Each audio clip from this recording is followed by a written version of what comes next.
सुप्रभात बच्चों कल हमने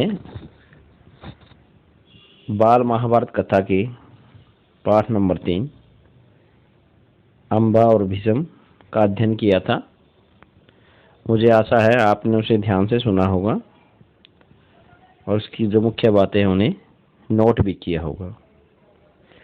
तो प्यारे बच्चों, कल हमने क्या पढ़ा था अम्बा और भीष्म के बारे में। तो किस प्रकार से अम्बा का भीष्म के साथ वाद विवाद हुआ था और क्या कारण था कि अम्बा भीष्म से नाराज हुई और उन्होंने बदला लेने की ठानी। तो वो किस प्रकार से अम्बा भीष्म से बदला लेती है, यही कल हमने पढ़ा था।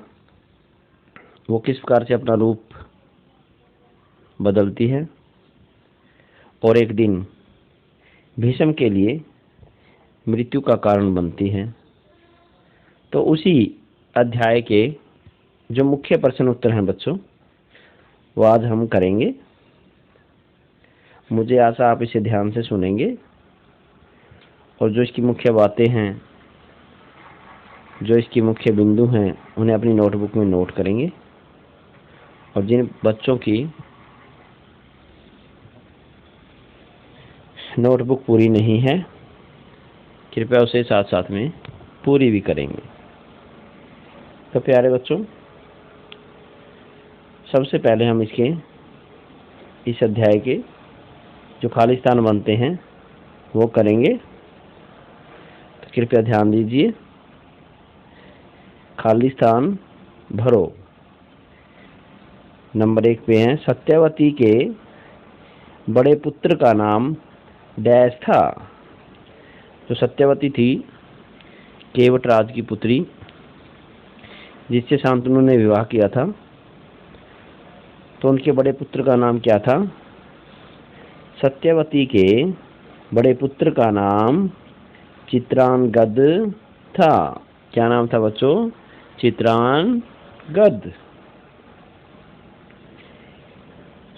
खाली स्थान नंबर 2, काशीराज की डैश कन्याएं थी। काशीराज की 3 कन्याएं थीं। अगला क्या देखिए, अम्बा डैश से विवाह करना चाहती थी। अम्बा सालव से विवाह करना चाहती थी। अगला है, सालव डैश देश के राजा थे। सालव सोब देश के राजा थे। प्रश्न नंबर 5, गांगे शब्द डैश के लिए प्रयुक्त हुआ है। किसके लिए प्रयुक्त हुआ बच्चों? गांगे शब्द भीष्म के लिए प्रयुक्त हुआ है। अम्बा ने डैश का रूप धारण किया। अम्बा ने किसका रूप धारण किया था बच्चों? शिखंडी का। हाँ, वेरी गुड बच्चों, अम्बा ने शिखंडी का रूप धारण किया। तो अगला प्रश्न देखिए, आगे प्रश्न उत्तर।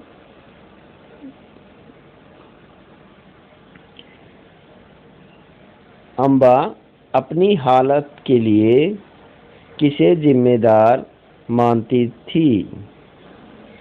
अम्बा अपनी हालत के लिए किसे जिम्मेदार मानती है?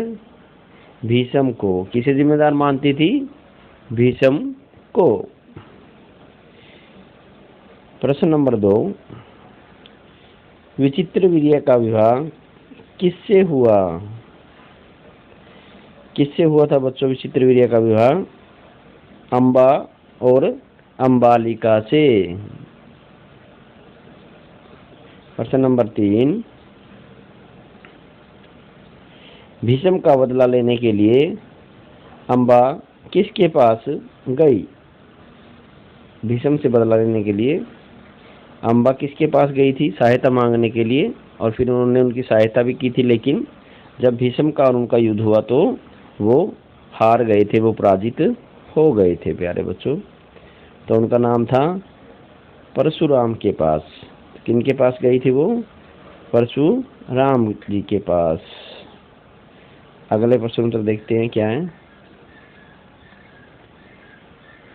अम्बा ने तपोवन से पुरुष बन जाने पर क्या नाम रखा? अम्बा ने तपोवन से मतलब तपस्या करके योग विद्या से उन्होंने क्या किया? अपने आप को बदल दिया और उन्होंने अपना नाम क्या रख दिया? शिखंडी। क्या नाम रखा बच्चों उन्होंने? शिखंडी। उन्होंने योग विद्या से और तपस्या से अपना रूप बदल दिया। वो लड़का बन गए थे, लेकिन उन्होंने अपना नाम क्या रखा? शिखंडी। अगला प्रश्न क्या है बच्चों देखो। अंबालिका की दासी के गर्भ से जन्मे पुत्र का क्या नाम था? जो अंबालिका थी, अंबा, अंबिका, अंबालिका थी, जो 3 बहनें, जो अंबालिका की दासी थी, उनसे जन्मे बच्चे का क्या नाम था? उनसे जन्मे बच्चे का नाम धर्मदेव था। क्या नाम था बच्चों? धर्मदेव।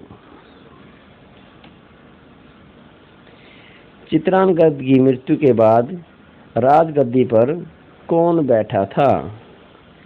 चित्रांगद की मृत्यु के बाद राजगद्दी पर कौन बैठा था? क्योंकि एक युद्ध में चित्रांगद की मृत्यु हो गई थी, जो शांतनु के बड़े पुत्र थे और सत्यवती के बड़े पुत्र थे। तो उनकी मृत्यु एक युद्ध में हो गई थी।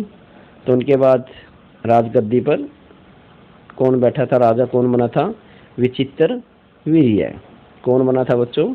विचित्र वीर्य राजा बने थे। भीष्म ने तीनों राजकुमारियों को रथ पर कैसे बैठाया था? कैसे बैठाया था बच्चों? भीष्म ने अंबा, अंबिका और अंबालिका को बलपूर्वक रथ पर बैठाया। कैसे बैठाया था? मतलब उनकी इच्छा के विरुद्ध बलपूर्वक उनको अपने रथ पर बैठाया था। अगला प्रश्न देखिए बच्चों, प्रश्न नंबर 8। गांगे, मैंने अपने मन में सोब देश के राजा सालों को पति मान लिया है, ये शब्द किसने किसको कहे थे? किसने किसको कहे थे बच्चों? किसने कहे थे? सोचिए जरा। अम्बा ने कहा था, क्योंकि वो सोब देश के राजा सालों से प्रेम करती थी और उसे मन ही मन में अपना पति मान चुकी थी। तो प्यारे बच्चों, इसका उत्तर क्या बनता है? अम्बा ने भीष्म को। अगला प्रश्न देखिए बच्चों, प्रश्न नंबर 9। राजन, मैं आपको अपना पति मान चुकी हूँ, ये शब्द किसने किसको कहे? किसने किसको कहे थे कि राजन मैं आपको अपना पति मान चुकी हूँ? अम्बा ने सोब देश के राजा सालव से कहे थे। तो क्या बनता है इसका उत्तर बच्चों? अम्बा ने सालव से। अगला प्रश्न देखिए बच्चों, शिखंडी किसके रथ पर आगे बैठा? तो शिखंडी था, वो किसके रथ पर आगे बैठे थे? जो अम्बा थी, उन्होंने तपोवन से तपस्या से योग विद्या से अपना जो आकार था, रूप था, वो सब बदल लिया था और वो उन्होंने अपना नाम शिखंडी रख लिया था। और जब युद्ध शुरू हुआ महाभारत का, तो वो किसके रथ पर सबसे आगे बैठ गई थी? वो अर्जुन के रथ पर सबसे आगे बैठी थी। किसके रथ पर बैठी थी बच्चों? अर्जुन के रथ पर सबसे आगे बैठ गई। अर्जुन ने शिखंडी की सहायता से किस पर हमला किया? अर्जुन ने शिखंडी की सहायता से किस पर हमला किया? भीष्म पर। किस पर हमला किया बच्चों? भीष्म पर। क्योंकि बच्चों, जो पहले के राजा महाराजा थे, जो वीर थे, योद्धा थे, वो स्त्रियों पर कभी भी हाथ नहीं उठाते थे, स्त्री और बच्चों पर। तो प्यारे बच्चों, भीष्म पितामह को पता था कि जो शिखंडी है वो अम्बा है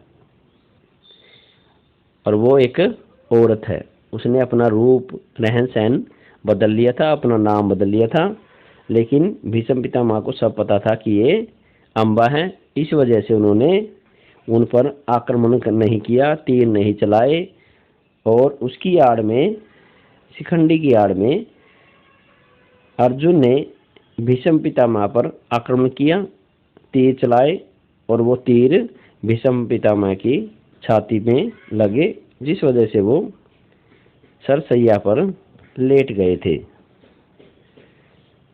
वरना भीष्म पितामह किसी से भी मरने वाले नहीं थे, इतनी आसानी से वो किसी से हार नहीं सकते थे। वो एक महान योद्धा थे और उस समय के सबसे वीर योद्धा थे। तो अगला प्रश्न क्या बच्चों? अंबा का क्रोध कैसे शांत हुआ? तो प्यारे बच्चों, अंबा का क्रोध कैसे शांत हुआ था? जब भीष्म घायल होकर पृथ्वी पर गिर पड़ा, जब भीष्म पितामह पृथ्वी पर घायल होकर गिर पड़े, तब अंबा का क्रोध शांत हुआ। क्योंकि अंबा ने एक कसम खाई थी कि जब तक मैं भीष्म पितामह को ना मरवा दूं तो तब तक मैं शांत नहीं बैठूंगी। तो इसी वजह से उन्होंने अपना रूप धारण अलग बदला था, और वही भीष्म के लिए मृत्यु का कारण भी बनी। और जब वो भीष्म पितामह तीर लगने के बाद, अर्जुन के तीर लगने के बाद घायल होकर पृथ्वी पर गिरे, तब उनका क्रोध शांत हुआ। तो प्यारे बच्चों, ये थे अंबा और भीष्म अध्याय के मुख्य जो प्रश्न उत्तर थे।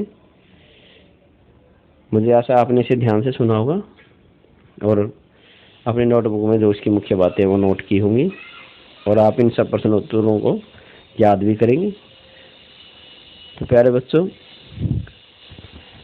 आज के लिए बस इतना ही। आपका दिन शुभ हो।